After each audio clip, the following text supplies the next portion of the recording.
Samuel's Italian leather shoes squelched through puddles the girl somehow sensed and sidestepped in the darkness. 3 weeks he'd been doing this, following Evelyn Moore through declining neighborhoods where streetlights flickered like dying stars. Tonight felt different. She kept glancing back. Not at him, she hadn't spotted him, but at something else, or someone. 43 minutes from his tower of glass and steel to here Maple Street, condemned row houses leaned against each other like drunks at closing time. The demolition notice on the community center door fluttered his company's logo at the bottom. Next quarter's expansion project, but light leaked from the basement window. Voices carried on the wind. Samuel's knee cracked as he knelt in the dead grass, 58 years old. $3 billion, reduced to peeping through a filthy window like some vagrant. What he saw inside made his breath catch. Harold, my God! That was Harold, the night janitor who'd cleaned Samuel's office for 15 years.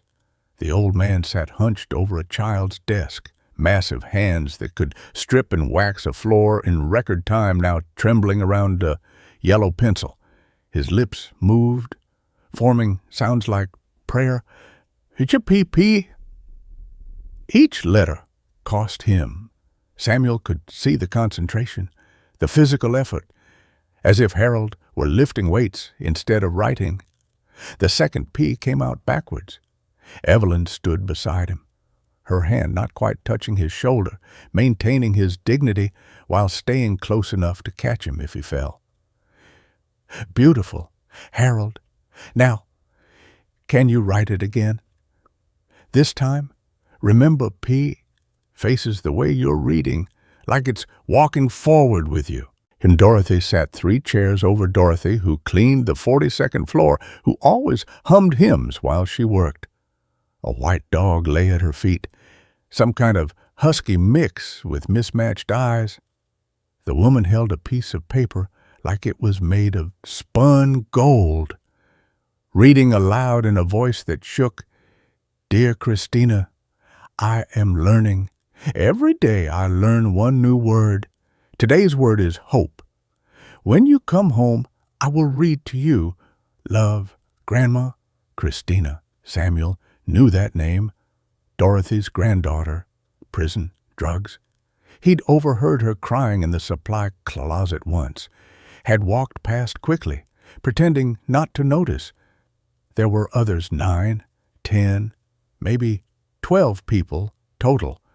Faces Samuel recognized but had never really seen. The invisible army that kept his empire running while he slept in his penthouse. They sat in broken chairs around second-hand desks, learning to read, learning to read. These people, some in their 60s, 70s, were learning to read for the first time. Evelyn pulled out a teaching manual, its spine held together with duct tape. Even through the grimy window, Samuel could see how carefully she handled it. She opened to a marked page, and his world tilted. Margaret's handwriting, his dead wife's careful cursive, filled the margins. Notes she'd made in her final year of teaching, before he'd told her she didn't need to work anymore. Before he'd caged her in comfort. The door squeaked on rusted hinges as Samuel pushed inside. Everyone froze. Harold's pencil stopped mid-letter. Dorothy's hand found the white dog's head. Others shifted as if preparing to run or fight. Mr. Roth. Evelyn's voice stayed steady, but she moved the teaching manual behind her back, protecting it, or protecting him from seeing it. Harold struggled to his feet, instinctively straightening as he did when Samuel passed him in the halls. "Sir, this ain't what it—" "Sit down, Harold." Samuel's voice came out rougher than intended. The old janitor sat. "That book, Evelyn, that book you're holding." She brought it forward slowly. "I bought it at an estate sale 5 years ago, $3. $3. His wife's life work. Before we continue, please leave a like and subscribe. Let me know which city you're watching from. Now, let's get back to the story. $3. Samuel repeated the words, tasted them, bitter as burnt coffee. The estate sale receipt was still tucked inside the front cover Evelyn showed him. University District. April 15th. 5 years, 2 months, 13 days after Margaret's stroke. He knew because he'd been in Singapore that day. Signing contracts, not knowing his sister-in-law was selling Margaret's books by the box to strangers. Samuel's fingers found the margin notes. Margaret's angular G's, the way she dotted her I's slightly to the right. Every adult learner carries shame. Address the shame first, the alphabet second. Your wife was Margaret Roth. Evelyn said it flat, factual, not a question. The Margaret Roth who developed the whole person literacy method, the white dog Aurora. Dorothy called her padded over and stiffed Samuel's shoes, $800 Testanis, now muddy. The dog sneezed, unimpressed, returned to Dorothy. You knew her. Samuel's throat felt lined with sandpaper. No, just her work. This book, it saved us. Saved me. Evelyn tucked a strand of hair behind her ear. Brown hair. Needing a cut, held back with a drugstore elastic. I was 20 when things changed. Senior year at State, engineering, signals and systems, control theory, differential equations. Then suddenly, I'm teaching myself how to teach others. And this book. She touched the cover like Catholics touch saints. She understood something about adult education that nobody else did. Harold's pencil scratched against paper, still trying to write happy. The sound pulled at something behind to Samuel's ribs. She was brilliant. Since Samuel watched Harold's tongue peek between his lips, the concentration of a child and the determination of a man who'd survived 72 years without reading. MIT wanted her for their adult education program. Stanford called monthly. But she stayed here. I told her she didn't need to work. The words fell like stones into still water. We had enough money, more than enough. Dorothy looked up from her letter. Money ain't the same as purpose, Mr. Roth. The basement smelled of mildew and hope. Chalk dust and the lavender soap. Dorothy used the industrial kind from the supply closet. Samuel's mother had used the same soap, cleaning office buildings while he slept on a cot in the janitor's closet. Arithmetic homework balanced on his knees. Walter Moore was listed as Evelyn's emergency contact. Samuel had looked him up, former professor, taught at the university, now in memory care at Sunshine Villa, Medicaid facility. The kind with fluorescent lights that hummed like dying insects. Your father taught Margaret. Evelyn's eyes widened just a fraction, pupils dilating in the basement's 40-watt light. My father taught her comparative literature, 1988 through 91. Samuel's knees protested as he shifted weight. The concrete floor sent cold through his thin dress socks. She kept every paper he graded, Sid, red ink, demanding. She said he was the only professor who ever made her rewrite an A- paper because he knew she could do better. Harold's pencil stopped moving. Dorothy folded her letter slowly, creating sharp creases with her thumbnail. The room held its breath. Dad never mentioned. Evelyn's voice caught. She pressed her palm flat against Margaret's book. He doesn't mention much anymore. A pipe clanged out somewhere in the walls, the building settling into its condemned bones. Through the window, a siren wailed. Ambulance or police? Impossible to tell. The sound of Riverside District at night. Samuel pulled out his phone, found the photo he'd kept for 5 years. Margaret in her garden, that last spring. Dirty knees, sun hat tilted back, holding a tomato plant that never lived to bear fruit. He turned the screen toward Evelyn. Jesus. Harold leaned forward, squinting. That's her. The lady who used to come to the night shift break room. Taught me to write my name back in 95, 96. Samuel's chest contracted. What? Sure, sweet lady. Came Tuesday nights. Brought coffee and them cookies, snickerdoodles. Said everyone deserved to sign their own name. Harold rubbed his jaw, stubble rasping. Then she stopped coming. Figured she got fired or something. I told her to stop. The words scraped Samuel's throat raw. Said it wasn't safe. Said she didn't need to waste her time. Dorothy's hand stilled on Aurora's head. The dog sensed the shift, ears flattening. She tried teaching me, too. Dorothy's voice came quiet. 1998. I just started at your company. She found me crying in the bathroom custody papers I couldn't read. Spent her lunch breaks for 3 weeks teaching me basic words.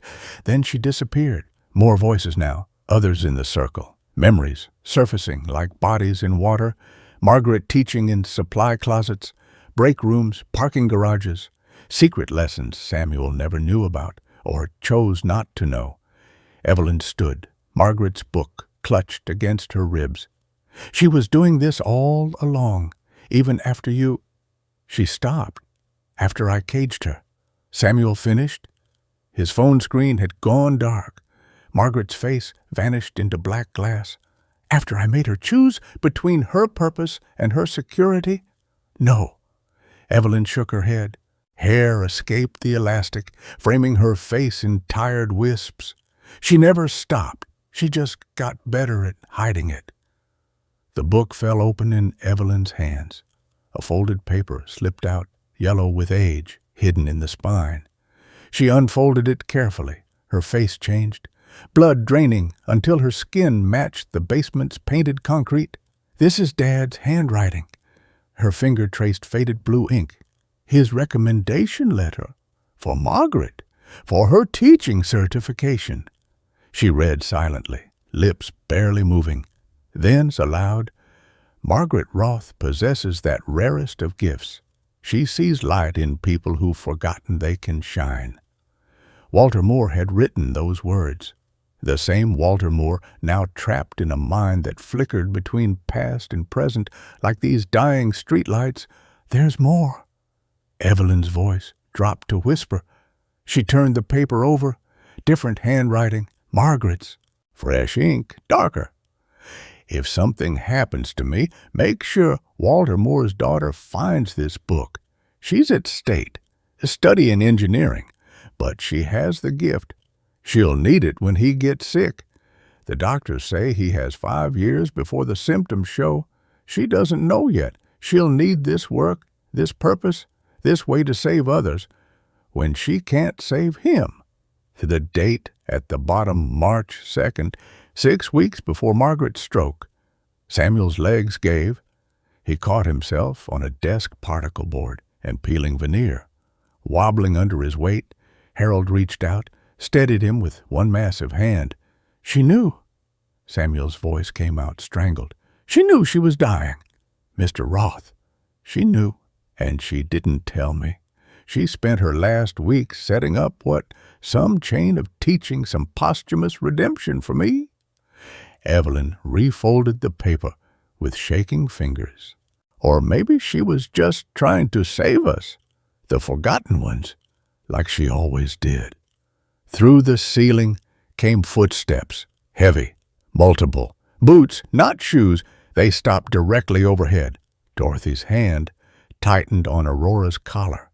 The dog growled, low and warning. Nobody else knows about this place, Harold whispered. We've been careful. The footsteps moved toward the stairs. The door burst inward. Not police worse. Nathan Blackwood filled the frame. Samuel's business partner for 20 years. Smartphone raised and recording. Behind him, 2 junior executives from the board, their faces eager as vultures at a carcass. Found you. Nathan's smile belonged on a shark. His Cole Haan Oxfords clicked against the stairs as he descended. The great Samuel Roth, slumming with the help.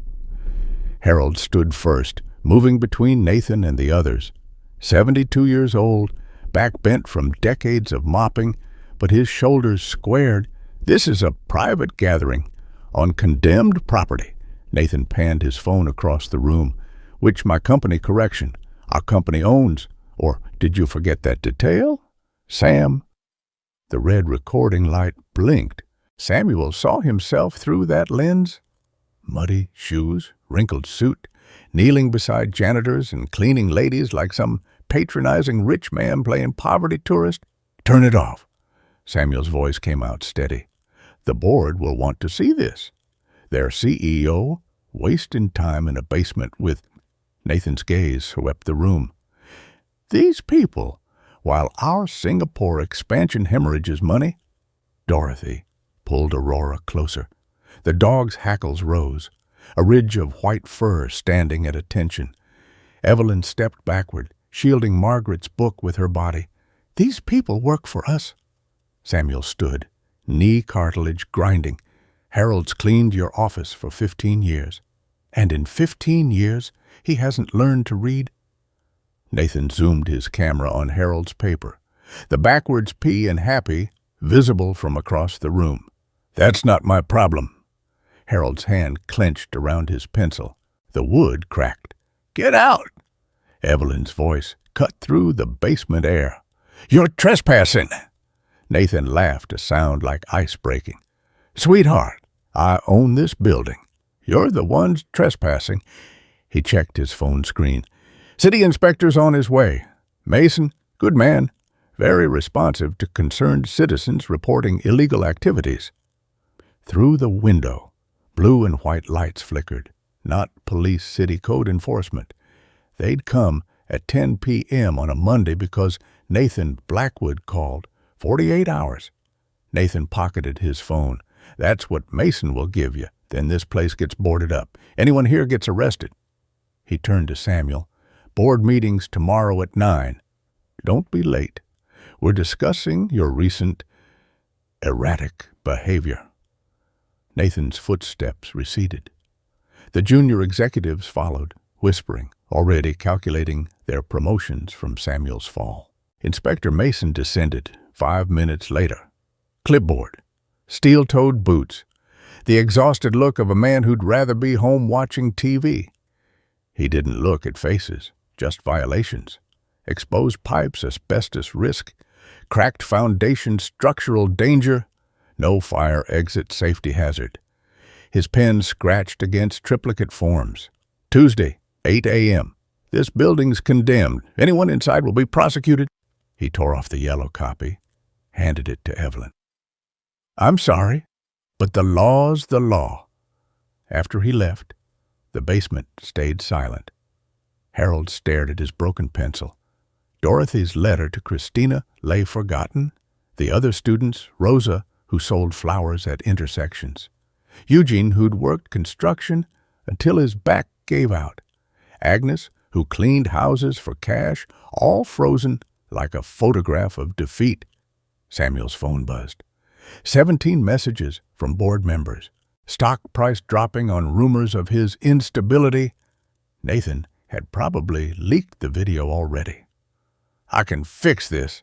Samuel pulled out his checkbook, Mont Blanc pen, Italian leather holder. I'll buy a building, or a better neighborhood, proper heating, real desks. Stop. Evelyn's single word hit like a slap. I'm trying to help. No, you're trying to control. To purchase absolution. She held Margaret's book against her chest like armor. This is what you did to her. Isn't it? Threw money at her dreams until they became your projects. The checkbook felt suddenly heavy. Samuel's mother had cleaned offices like this, had saved pennies in a coffee can for his school's supplies. When had he become the kind of man who thought a signature could solve everything? You don't understand. His voice cracked. I grew up with nothing. Homework by candlelight when the power got cut. Wearing the same shoes until my toes pushed through. I swore my family would never struggle, never work, never have purpose. Evelyn's eyes blazed. My father has dementia. Mr. Roth, early onset, started my senior year at State. The basement air felt suddenly thick. Samuel remembered Walter Moore's faculty photo-sharp eyes, careful smiles, the look of a man who read between lines. The day I should have graduated, I was teaching him to use the toilet again. Evelyn's voice stayed level, but her knuckles whitened around the book. He thinks he's still teaching, sits at our kitchen table, grading papers that don't exist. I keep him at Sunshine Villa during the day. Medicaid pays partial, work evenings to cover the rest. Teach here because, she gestured to the circle of chairs, because he believed education was sacred, to give us the one thing that couldn't be taken away. But it was, Dorothy spoke quietly, it was taken from me, from Harold, from all of us. Harold nodded, gathering his pencil pieces. You know how many contracts I signed with an ex, how many times I got cheated because I couldn't read the fine print, 30% interest on a loan I thought was 3, signed away my mama's house because I couldn't read foreclosure. Been cleaning your toilets for 15 years, Mr. Roth, but I can't read the safety warnings on the chemicals I use. I couldn't help Christina, Dorothy's voice broke. They showed me papers at her trial, drug charges, conspiracy, big words I didn't know. I just nodded. What else could I do? My grandbaby went to prison, and I couldn't even read what they said she did. Eugene shifted forward, construction worker hands scarred and swollen. Foreman used to change my time cards, shaved hours. I knew it, but couldn't prove it. Numbers and letters looked like foreign language. Agnes pulled out a pill bottle. My heart medicine. Doctor says take it with food or without morning or night. I memorized the shape of the pills, but last month they changed manufacturers. Different shape. Took the wrong ones for a week. Almost died. Each story landed like a physical blow. Samuel saw his empire differently built on the backs of people who couldn't read their own contracts, their own rights, their own medicine bottles. So you teach them. He looked at Evelyn. With Margaret's book, her methods work. She understood that adult learners don't need charity. They need dignity. Evelyn opened the book, found a page. The teacher's job is not to fill empty vessels, but to reveal the knowledge already there. Samuel's chest tightened. Margaret had said that to him once, about his coding, that he didn't learn programming so much as remember it, like his mind had always known the language. I don't want your money. Evelyn closed the book. But if you want to help, really help, then teach, share what you know, not as a CEO or billionaire, but as someone who learned, who struggled, who remembers. I don't know how to teach. Harold laughed, bitter but not unkind. Neither did Miss Evelyn when she started. We taught each other. Samuel looked at the broken pencil in Harold's weathered hand, at Dorothy's letter, each word a small victory, at the empty chairs where others would come, seeking light in rooms the city wanted dark. His phone buzzed again. Nathan, you've got 10 hours to decide. Sam, your company or your conscience? Through the window. Footsteps, lighter than boots, a child's sneakers slapping concrete. The door opened, and a small girl tumbled in, maybe 5, Harold's granddaughter from the photos on his janitor cart. Grandpa. Rose threw herself at Harold.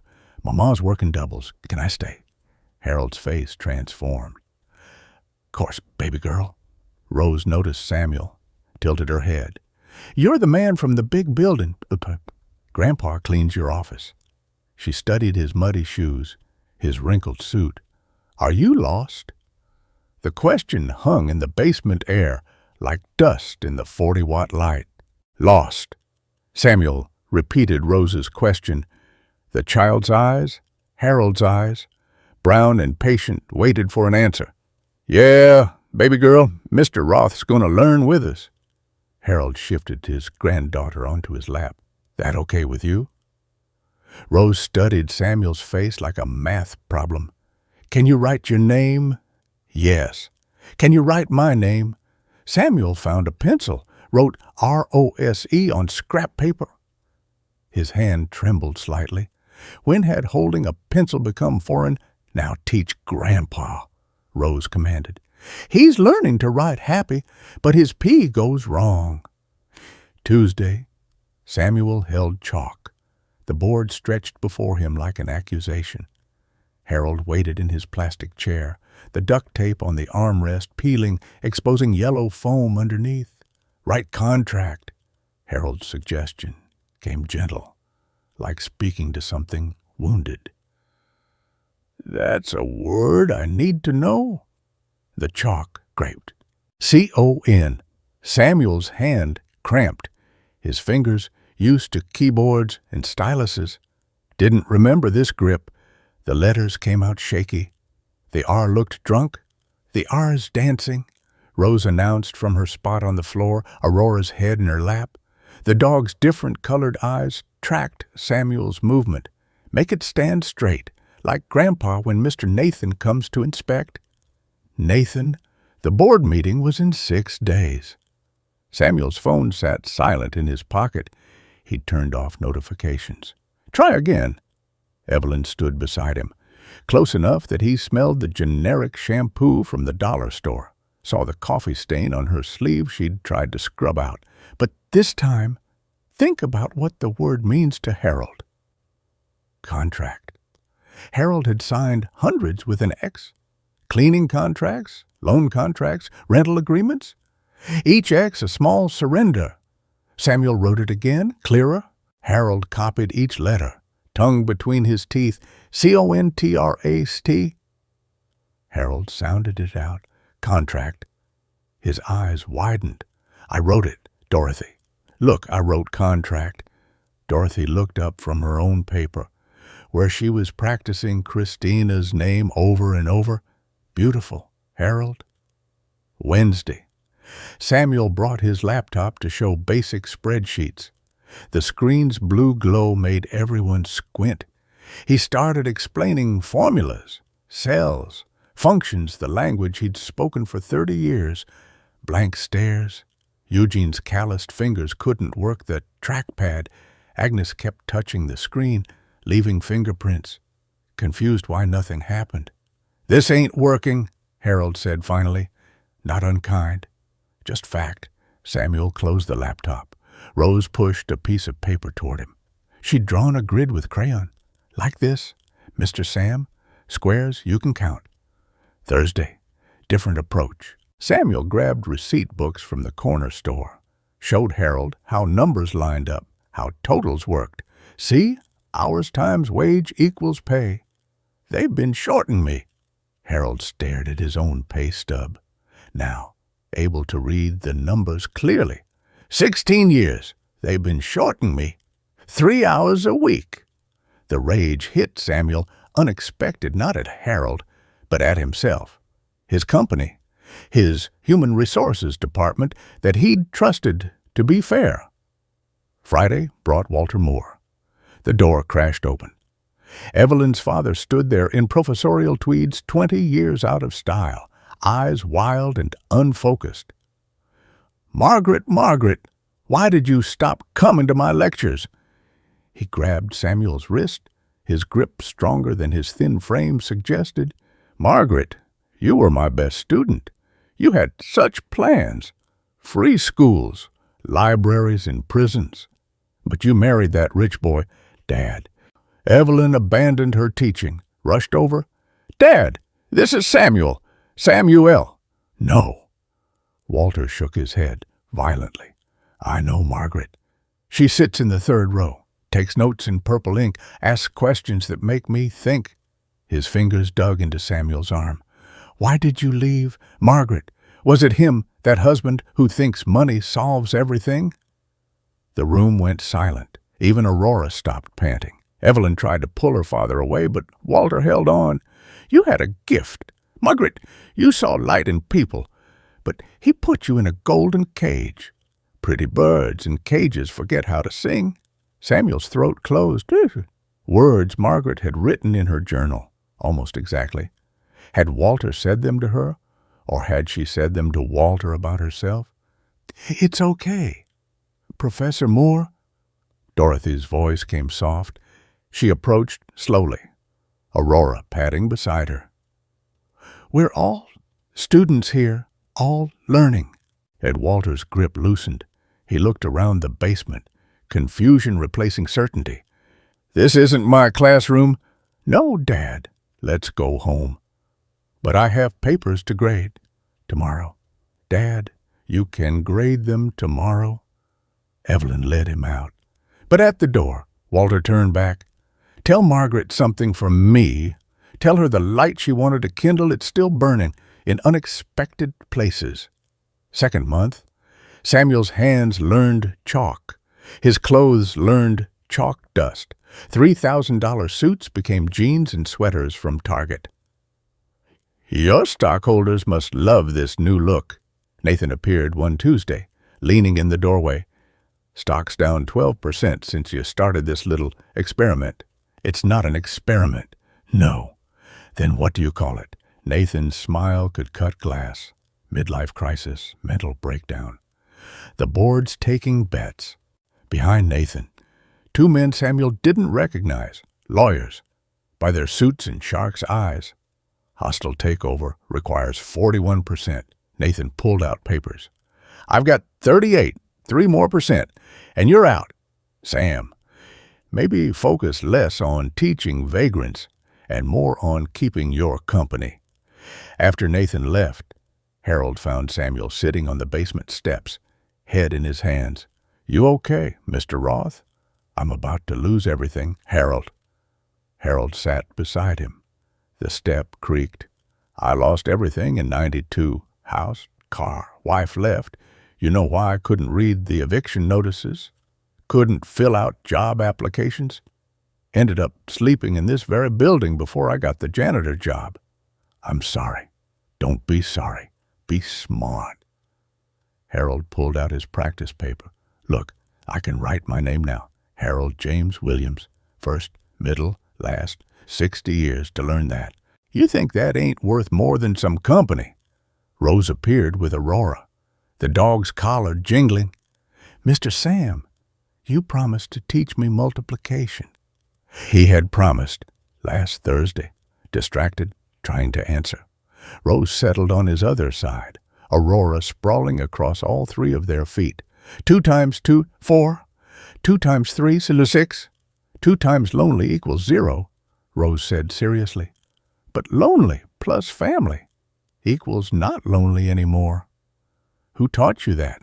"Nobody. I made it up, like how Grandpa makes up stories when he can't read my books yet, but soon he'll read them for real." The city inspector returned Monday of the 3rd week, this time with more forms. Structural assessment team comes Thursday. If they condemn it, which they will, you're done Friday morning. Mason handed the paper to Evelyn, wouldn't meet her eyes. "I got kids too. I understand what you're trying to do.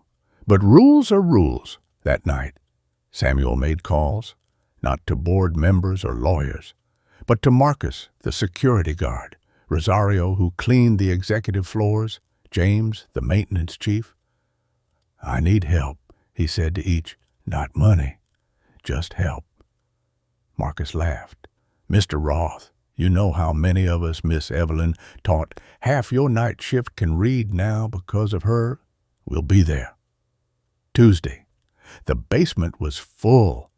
Not just the usual 12, but 40 people.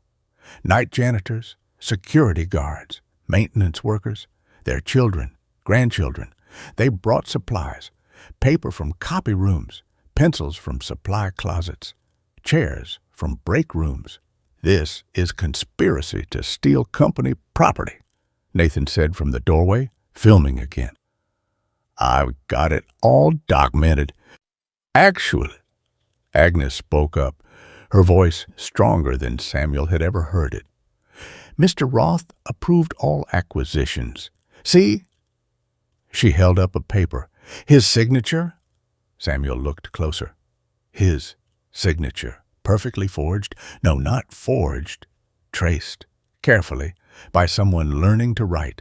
Harold's been practicing, Agnes explained. Used your coffee cup contracts. Hope you don't mind. Nathan's face went purple. That's fraud. Is it? Evelyn stood, Margaret's book in her hands. Or is it education? Wednesday brought the structural team early. They crawled through the building with flashlights and clipboards. Samuel heard them overhead, asbestos in the pipes. Foundations cracked. This whole block's unstable. Aurora suddenly started barking, not her normal bark, sharp, insistent, aimed at the western wall. She pawed at it, whining, "What's wrong, girl?" Dorothy knelt beside her. The dog kept pawing, more frantic now. Samuel felt the wall. Warm. Too warm. Everyone out. He grabbed Rose, pushed Dorothy toward the door. "Now! Move!" They evacuated up the stairs, into the street. Samuel counted, heads 11, 12. Where was Harold? "Grandpa's getting our books." Rose pointed at the building. Samuel ran back, found Harold clutching the practice notebooks like treasures, hauled him up the stairs as smoke began seeping through the walls. They made it out as the first flames appeared in the basement window. "Electrical fire," the fire chief said later. "Old wiring, probably sparked by the construction equipment. Would have spread to the whole block if you hadn't evacuated when you did." "The dog knew," Dorothy said. Aurora pressed against her legs. "She smelled it." Cameras arrived. Local news. Homeless woman's dog saves neighborhood from fire. They wanted pictures, interviews. Nathan appeared just as the reporter asked Samuel for a statement. "This is what happens," Nathan announced loudly, ensuring the cameras caught him. "When our CO plays teacher instead of leading, buildings burn, yet the stock prices fall. The board will hear about this." The reporter turned her microphone toward Nathan. "Are you saying Samuel Roth is responsible for this fire?" "I'm saying he's been negligent, distracted, unfit to lead. He saved us." Harold stepped forward, Rose's hand in his. "Mr. Roth got us all out, him and Aurora, a dog and a billionaire." The reporter's eyes lit up. "There's your headline." But Samuel wasn't listening. He was watching Evelyn, who stood apart from the crowd, holding Margaret's teaching book, the only thing she'd saved from the fire. Page singed at the edges, but intact. She looked up, met his eyes. "It's gone. The place is gone." Behind her, Walter Moore stood in his pajamas. Someone had called him when they couldn't find Evelyn. He was lucid, terribly lucid, staring at the burning building. "I know this place," Walter said slowly. "This is where Margaret wanted to build her school. She showed me the plans, right here, this corner. Said it had good light." Samuel's phone buzzed. "Nathan. Emergency board meeting. Tomorrow, 9 a.m. Come alone." The fire reflected in every window on the block, orange light dancing like the whole neighborhood was burning or coming alive. Samuel couldn't tell which. Thursday, 8:43 a.m., 16 minutes before the board meeting. Samuel stood in his corporate tower's basement, fluorescent lights humming like wasps. 43 people had worked through the night. His security guards, maintenance crew, cleaning staff, all Evelyn's former students had created something impossible. Harold's practice desk sat against the eastern wall, Dorothy's chair with the broken wheel, fixed with duct tape, positioned near the emergency exit, Rose's tiny table made from a repurposed mail cart, even the cracked blackboard, salvaged from the fire, mounted on concrete blocks. "They'll arrest us?" Evelyn's voice came hoarse from coordinating the move. Dark circles under her eyes looked like bruises. "Nathan will call the police." "Let him!" Samuel rolled up his sleeves. His Patek Philippe watch, $40,000 on his wrist, caught the light. He unclasped it, set it on Harold's desk. "First lesson starts in 10 minutes. His phone vibrated against his ribs. "Nathan, Board meeting. Now, your 41% won't save you. Marcus, the security guard, appeared at the door. Mr. Roth, they're waiting upstairs, the whole board, and he hesitated. Channel 7's here. Nathan called them. Perfect. Nathan wanted witnesses to Samuel's humiliation. Tell them I'll be there in 5 minutes. Samuel picked up chalk. His fingers, steady now after weeks of practice, wrote on the salvaged board. Today's word, courage. Harold copied it slowly. C-O-U-R-A-G-E. Mr. Sam. Rose's voice, urgent. She sat on the floor with Aurora, the dog's head in her lap. Something's wrong with Aurora. The dog panted too fast, guides heaving, not from heat. The basement stayed cool. Dorothy knelt beside them, hand on Aurora's ribs. She's been doing this since the fire, ever since she warned us.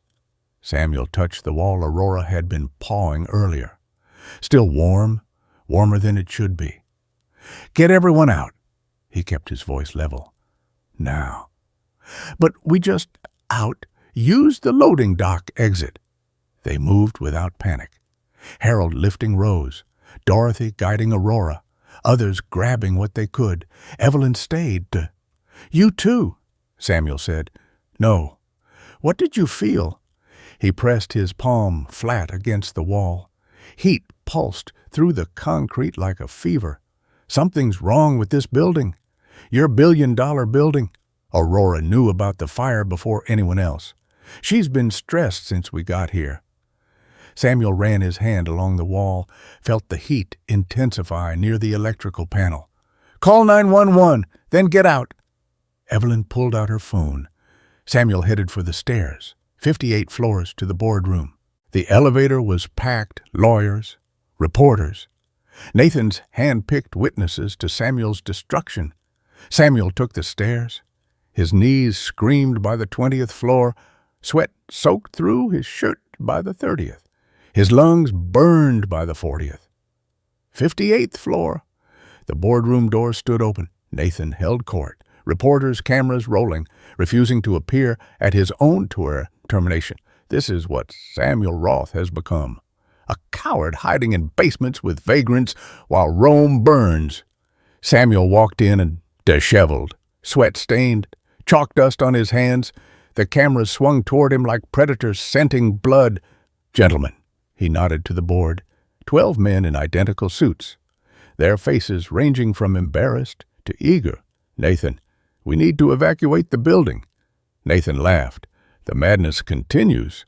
Now he's seeing threats everywhere. There's an electrical problem in the basement, the same issue that caused yesterday's fire. Yesterday's fire was in a condemned building. This is a modern tower with 15-year-old wiring that was never properly inspected. Samuel pulled out his phone, showed the thermal image he'd taken. See the heat signature. That's not normal.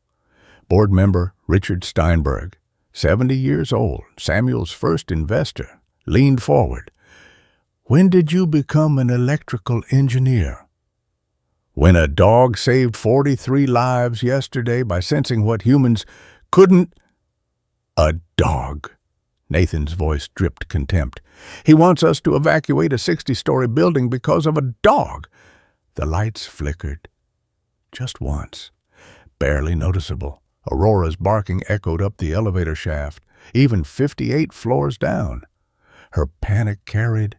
That dog, Samuel said quietly, smelled smoke 30 minutes before the fire started. She's been agitated since we entered this building. Either we evacuate or we risk. The lights flickered again, longer this time. Steinberg stood. I'm too old to die in a board meeting. This is ridiculous. Nathan grabbed Steinberg's arm. You're going to let him manipulate you with ghost stories. Steinberg shook him off. I'm leaving. Anyone with sense will follow. Half the board stood. The reporters looked uncertain. The cameras still rolling. Then the lights went out. Emergency lighting kicked in, bathing everything in yellow. Through the windows, the city sparkled normal and bright. Only their building had gone dark. Backup generators will start, Nathan said. But his voice had lost its edge. They didn't start. Samuel's phone rang. Evelyn, fire department's here. They found a faulty transformer in the basement. Same contractor who did the condemned building. It's been overheating for months. The whole electrical system could cascade fail. How long do we have? They're saying evacuate immediately. No elevators, stairs only, 58 floors. Richard Steinberg was 70 with a bad hip. 2 board members had heart conditions. We need to move. Samuel headed for the stairwell. Stay together. Help each other. This is staged, Nathan insisted, but he followed. They all followed. The descent was hell. Emergency lighting every 5th floor. Steinberg leaning heavily on Samuel. Nathan surprisingly taking the other arm, supporting the old man without comment. Reporters abandoned their cameras, focused on breathing, stepping, not falling. 20th floor? Steinberg's breathing came in gasps. Leave me. No one gets left. And Samuel shifted more of Steinberg's weight onto his shoulder. His lumbar spine felt like ground glass. 10th floor. They met the evacuation from lower levels, hundreds of employees, moving with practiced calm. Fire drills had prepared them for this. 5th floor. Dorothy appeared with Aurora on a makeshift leash. Mr. Roth. We've been looking for you. Everyone out. Harold's doing a sweep and won't leave till everyone's safe. Ground floor. They emerged into chaos. Fire trucks, ambulances, police cars, news vans with satellite dishes reaching toward the sky like prayers. Samuel helped Steinberg to a paramedic. Turned to find Nathan being interviewed, complete negligence, as acting C.O. My first priority will be a full safety review. Acting C.O. The reporter pushed her microphone closer. The board will confirm it shortly. Samuel Roth is clearly unfit. A rumble from the building, not an explosion. A groan, like the structure itself was in pain. Windows on the 40th floor cracked in sequence, spiderwebbing out from the corner. The transformer! Someone shouted, but no flames appeared. The building held, wounded but standing. Harold emerged from the loading dock, Rose in his arms. Behind him, Eugene and Agnes supporting Walter Moore between them. That's everyone, Harold called out. Every soul accounted for. The fire chief approached Samuel. Your security guard? Marcus? He had evacuation lists. Knew exactly how many people were in the building. Says you drilled them yourself. Samuel hadn't, but Marcus had. After learning to read Evelyn's emergency procedures, the dog. A reporter shoved a microphone at Samuel. The one from yesterday's fire. She sensed this too. Aurora sat pressed against Dorothy's legs. Finally calm, now that everyone was safe. The camera zoomed in on her mismatched eyes, one blue like winter sky, one brown like earth. That dog's got a gift, Dorothy said simply. Mr. Roth. Another reporter. Nathan Blackwood says you've been neglecting company duties to teach literacy classes. Comment? Before Samuel could answer, Harold stepped forward, still carrying Rose, her face buried in his shoulder. Mr. Roth saved our lives. Twice. Maybe if you folks paid attention to the people who clean your offices, you'd have known this building had problems. We saw the warning signs, water stains from electrical shorts, walls hot to touch, but who listens to janitors? So you're saying the cleaning staff knew about the electrical problems? We knew something was wrong, but we couldn't read the work orders to report it proper. Couldn't fill out the safety forms. That's why Miss Evelyn teaches us. So we can protect ourselves and others. Nathan pushed forward. This is exactly my point. Samuel Roth prioritized teaching vagrants over building safety. Vagrants? Harold's voice went cold. I've cleaned your office for 15 years. Mr. Blackwood, found your whiskey bottles in the trash, your divorce papers, your bankruptcy filing from before Mr. Roth saved your company. Vagrant, I know more about running this building than you know about running a company. The cameras caught it all, Nathan's face flushing, Harold's dignity, Rose lifting her head to look at the man who'd called her grandfather a vagrant. Then Walter Moore stepped forward. His eyes were clear, terribly clear. I know you, he said to Samuel, not confused, not lost, completely present. You're Margaret's husband, the one who killed her dreams. Every camera swung toward them. She was my best student, brilliant, had plans for free schools, literacy programs, libraries in prisons.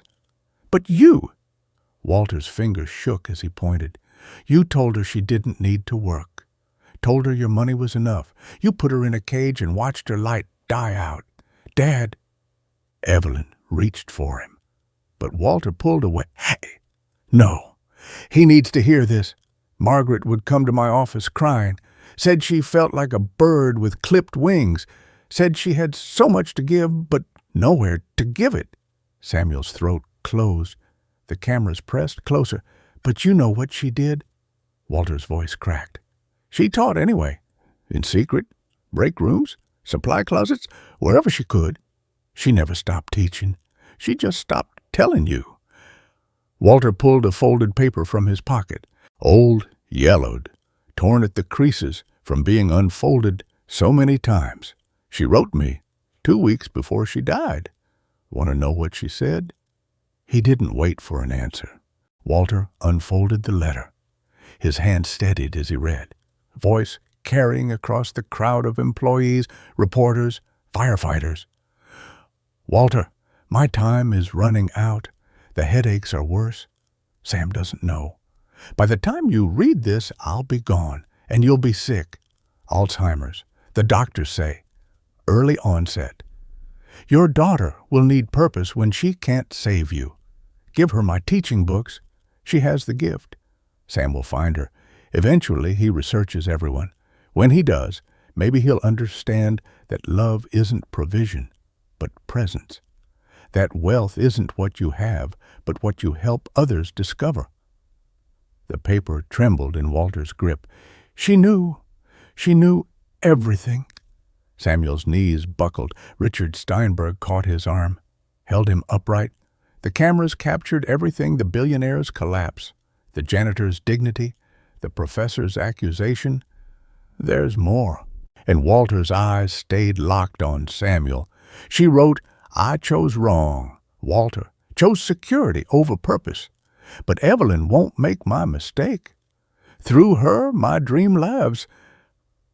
Evelyn stood frozen.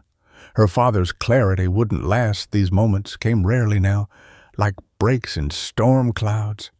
But the truth he'd revealed would last forever. You killed her spirit, Walter said to Samuel, long before her body died. Then the confusion returned. Walter's eyes clouded, and he looked around, lost. Where's my classroom? I have papers to grade. Evelyn took his arm, led him to the ambulance. She didn't look back at Samuel. Nathan stepped into the gap, cameras following. This is what Samuel Roth has become, a man so disconnected from reality that he endangers lives, destroys companies, and plays savior to people he spent decades ignoring. The board will meet tomorrow, Steinberg said quietly. Emergency session. Samuel, you should prepare your defense. But Samuel wasn't listening. He was watching Harold, who had set Rose down and was walking toward him with something in his hand. A coffee can. Maxwell House. The label faded. Mr. Roth. Harold held out the can. We took up a collection.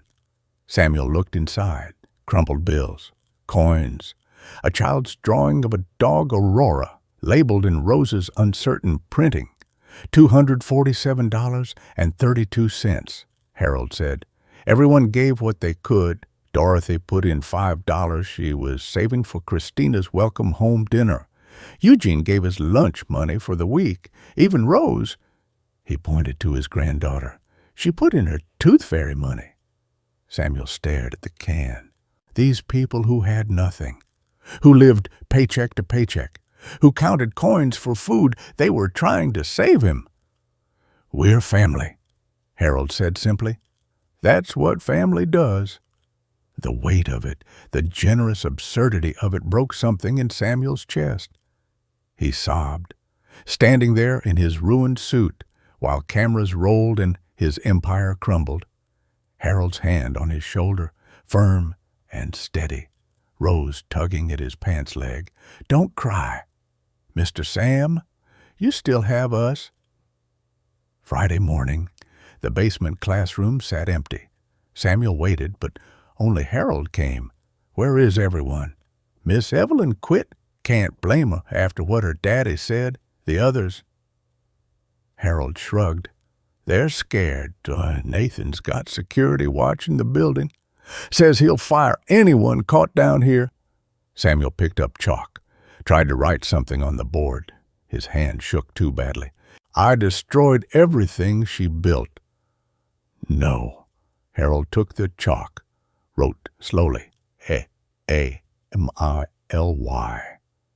"You can't destroy what's real." The door opened.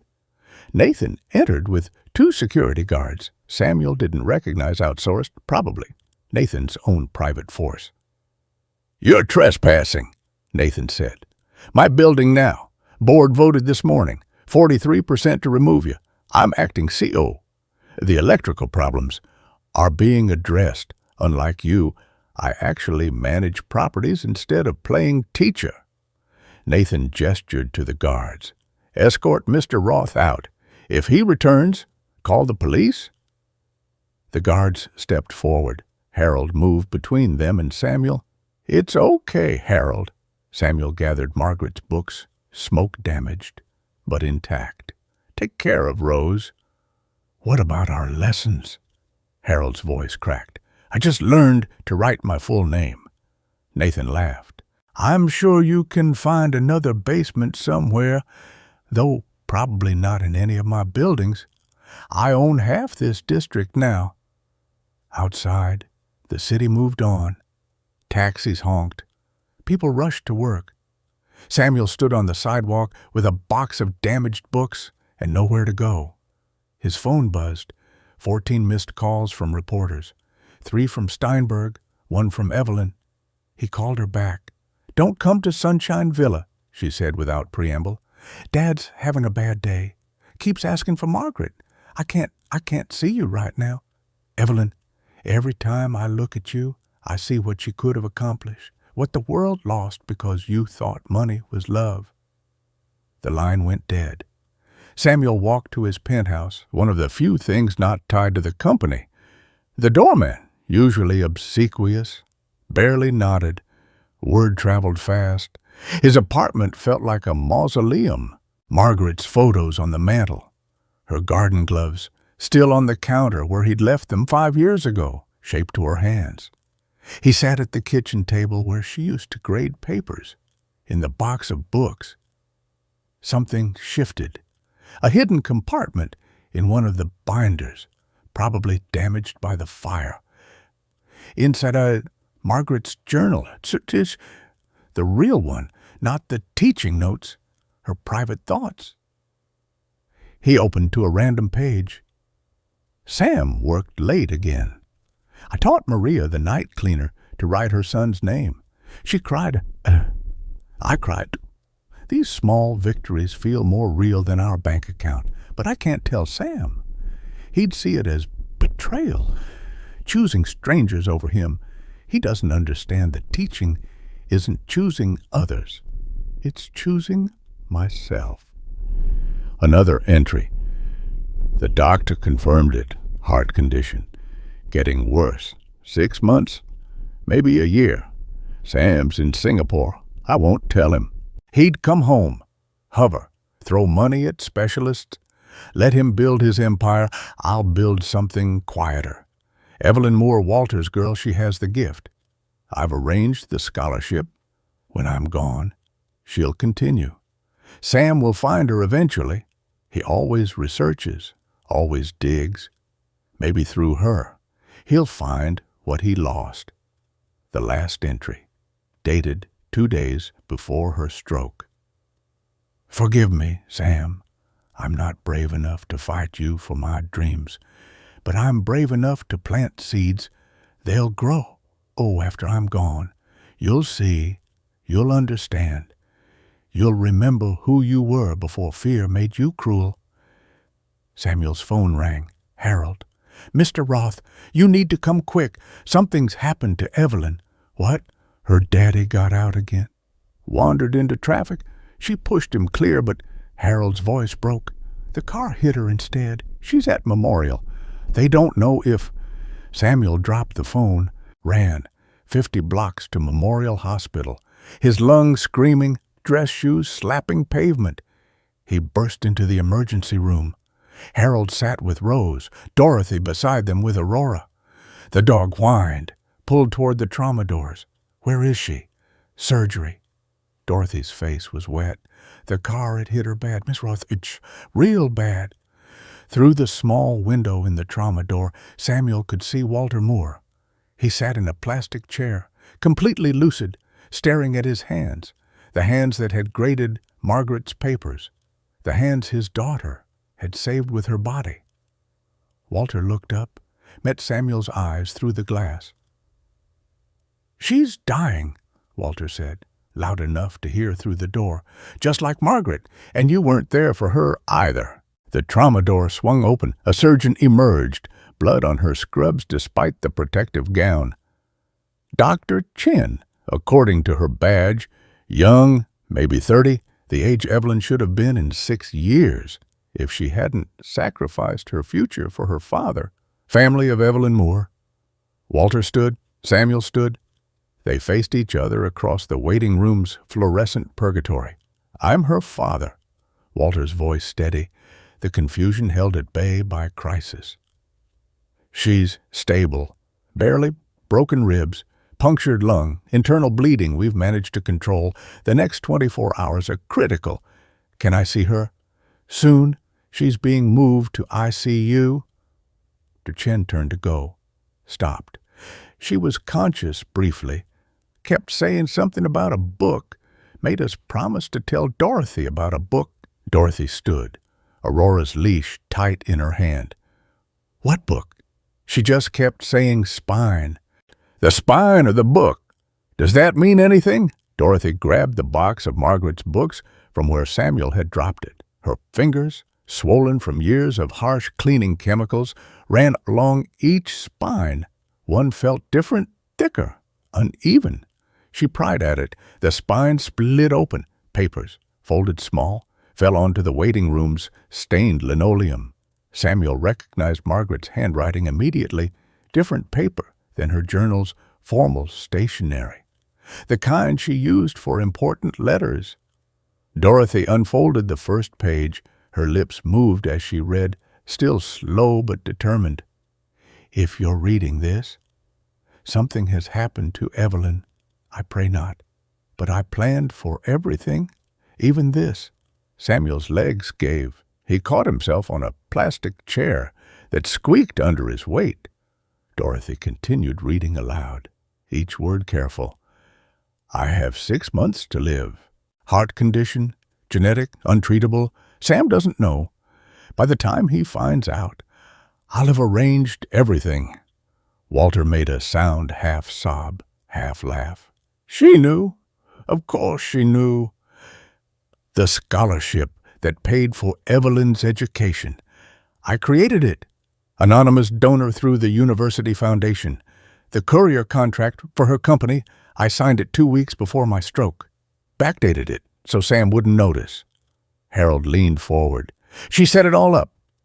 Dorothy kept reading. Sam will investigate anyone who works late.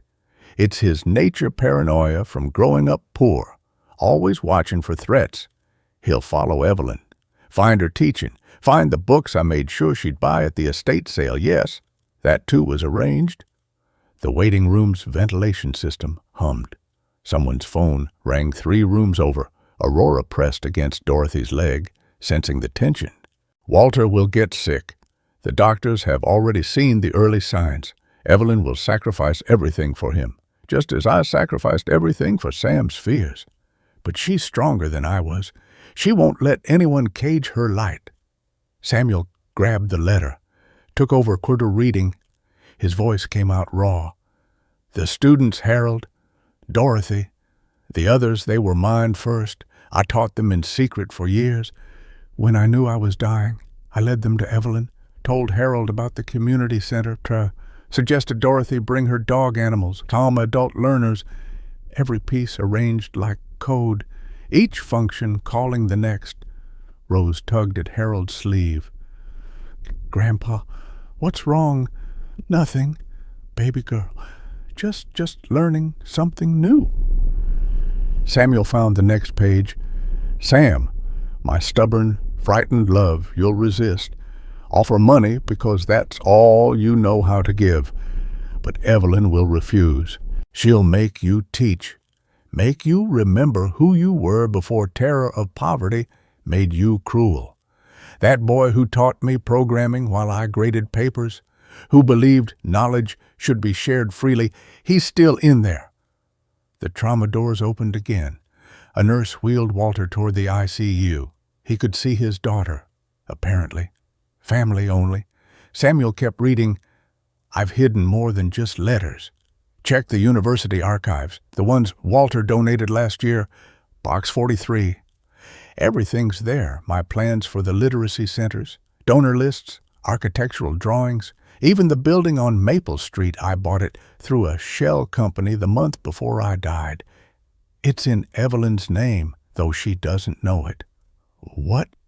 Dorothy grabbed the paper. Read it again. Slower. That condemned building belongs to Miss Evelyn. Nathan condemned her own building. Harold's hands clenched. That snake knew. Samuel pulled out his phone, called his personal lawyer, one of the few still taking his calls. Richardson, I need you to check property records. The Maple Street Community Center. Keyboard clicking. Owner is listed as Moore Educational Trust. Established 5 years ago by Margaret Roth. The waiting room tilted. Samuel gripped the chair arms until plastic creaked. Another page in Margaret's letter. The electrical problems in Sam's building, I reported them 3 years ago, multiple times. The reports are filed under my maiden name, Margaret Walsh. They ignored me, of course. A Sil's wife playing in speckets. But the paper trail exists. Nathan Blackwood signed off on every delayed repair. He's been embezzling from maintenance funds for years. Harold whistled low. She was building a case. She was building everything, Dorothy corrected. Like them dominoes Rose plays with. Push one, they all fall in line. The final page was different. Newer paper, different ink, written in a shaky hand. Day before my stroke. Can barely hold pen. Sam's in Tokyo. Walter brought Evelyn to visit. She doesn't know I'm behind her scholarship. Such a bright girl. Told her about the estate sale next month. Made sure she'd be there. If you're reading this, I'm gone, and something has happened to her. Don't let it be for nothing. The building is hers. The evidence against Nathan is in my safety deposit box. Sam knows the one. The teaching network I built, they're waiting. They just need someone to light the match. Sam, if you're reading this, I forgive you. I chose you, knowing who you were, hoping who you'd become. Every student who learns to read is a flower in my garden. Plant them for me. Plant them with Evelyn. She's the daughter we never had. The teacher I couldn't remain. Save her? Sam, not with money, with truth. Samuel looked up from the letter. The waiting room had filled Eugene, Agnes, others from the basement classroom. Word had spread through the network Margaret built, the invisible army of night workers and cleaners. She's in surgery again, Walter said from the doorway. His moment of clarity hadn't passed. Crisis kept him anchored to the present. Bleeding. They missed. They don't. His voice broke. They don't know if she'll make it. Samuel stood. His phone buzzed. Nathan, probably gloating about the board victory. He ignored it. Harold. How many people did Margaret teach over the years? Harold thought. Hundreds, maybe thousands if you count the ones who taught others. Can you reach them? Most of them. Why? Samuel looked at the letter's final line. Plant them for me.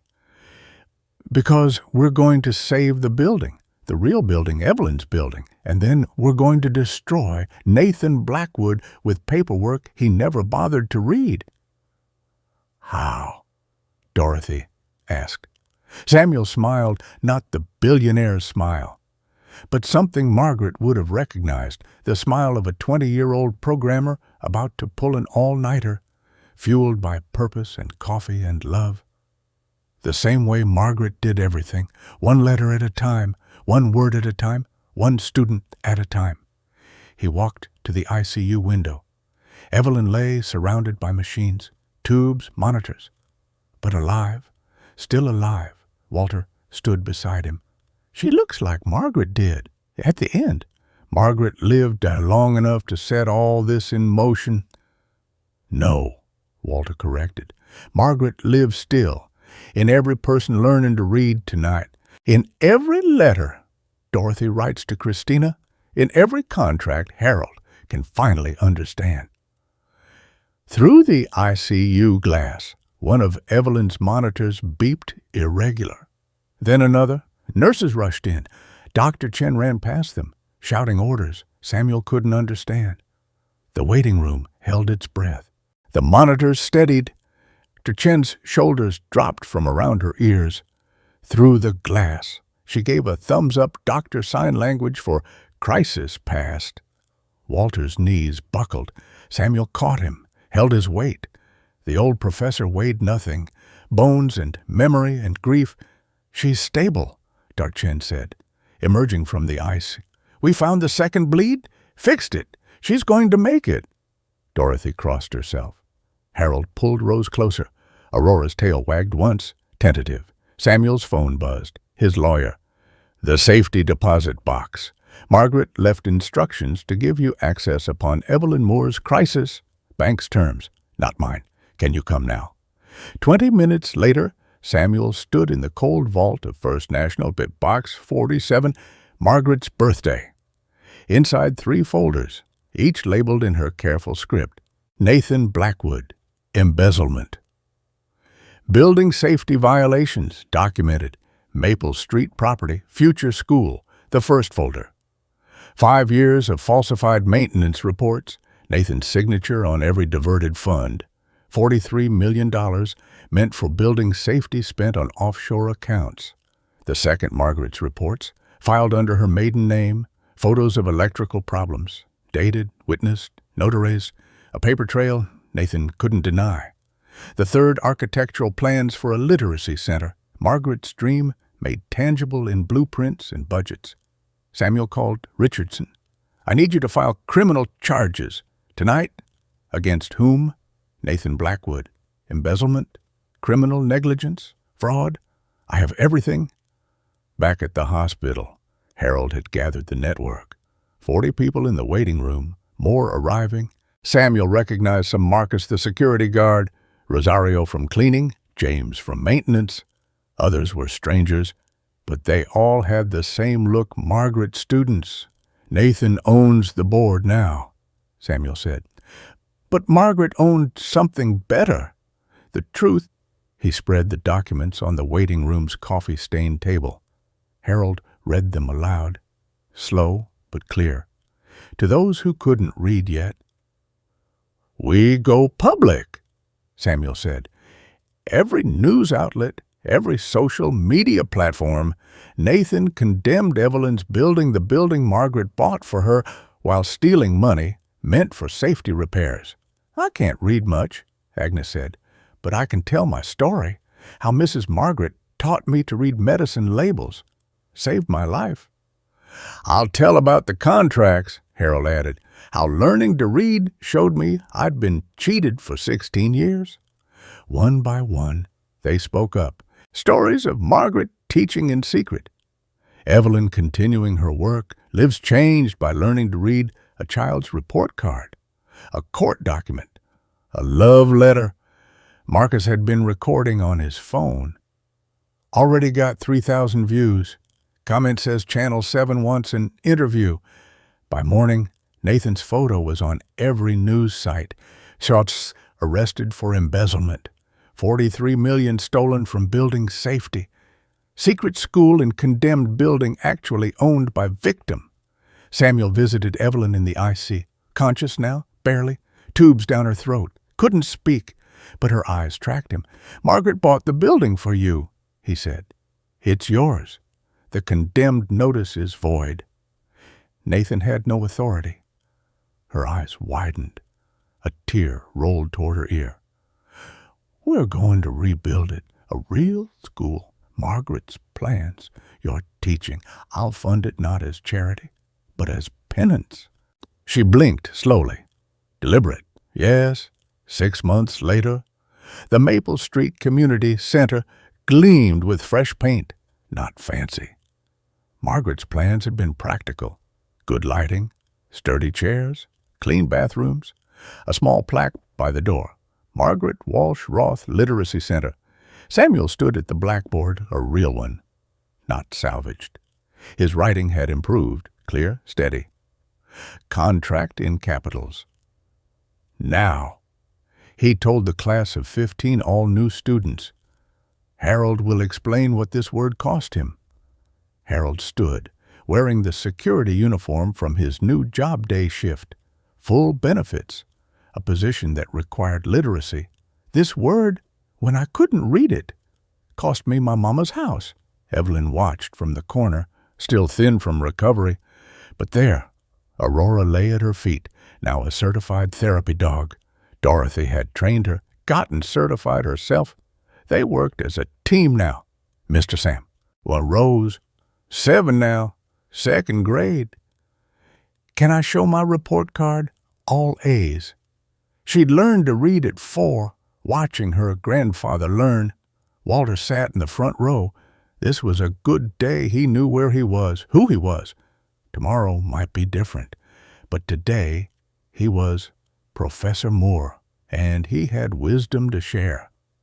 Margaret always said, Walter told the class, that literacy isn't about letters. It's about dignity, the right to understand your own life. Christina sat beside her grandmother, out on parole, working at a bookstore.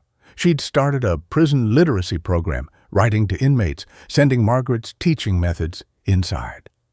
The door opened. Richard Steinberg entered, leaning on a cane. Samuel, heard you were teaching. He looked around the room. The board wants you back. Nathan's in prison. Company needs leadership. Samuel didn't stop writing, added another word, family. I have a job, teaching, learning.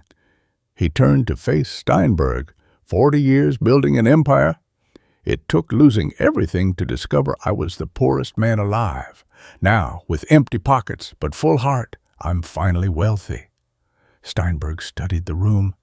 Harold helping a new student, Dorothy and Aurora working with a child, Evelyn teaching 3 elderly women to write their names. Margaret would be proud. Margaret is here, Samuel said. In every letter written, every word understood, every person who discovers they had light inside all along. That night, after everyone left, Samuel and Evelyn cleaned the boards together. Their hands brushed, reaching for the eraser. This time, neither pulled away. She knew, didn't she? Evelyn said. Everything. Planned it all. She knew you were strong enough to refuse my money, Kaboo. Knew I was weak enough to need that refusal. Not weak. Lost. Not anymore. Outside, snow began the first of the season. Through the window, they watched Harold walking Rose home, her hand in his. both of them reading street signs aloud. Dorothy followed with Aurora, the dog's white fur invisible against the snow except for her different colored eyes, one blue like winter sky, one brown like earth, on the wall. Margaret's photo smiled on, beneath words the whole class had painted together. True teachers never die. They light candles in the darkness, and those candles light others, and the darkness cannot win. The light stayed on until midnight, always did now. Someone was always learning, always teaching, always discovering that the light they sought had been inside them all along, waiting for someone to hand them the match. Dear friend, I need to tell you something. This story, Samuel's story, Margaret's story, it's my story too, not literally, but in every way that matters. I've been the Samuel who thought money meant love, the Margaret who sacrificed dreams for security, the Evelyn who gave up everything for family. We all have. That's why it hurts. That's why it heals. Every time someone learns to write their name at 70, every time a grandmother reads to her grandchild for the first time, every time we choose presence over provision, Margaret's light spreads. The basement classrooms exist. The Harolds and Dorothys are real. They're cleaning our offices tonight, unable to read the safety warnings on the chemicals they use. But somewhere, in some basement, someone's teaching them. Someone's lighting candles in the darkness. This story is a work of fiction, created solely for entertainment purposes. It does not condone, encourage, or promote any form of violence or harmful behavior. All characters, including Samuel Roth, Evelyn Moore, Margaret Roth, Harold, Dorothy, and others, are products of the author's imagination. Any resemblance to real persons, living or dead, or actual events is purely coincidental. The narrative aims to explore themes of redemption, education, and human connection through dramatic storytelling while maintaining respect for all individuals regardless of their circumstances or backgrounds.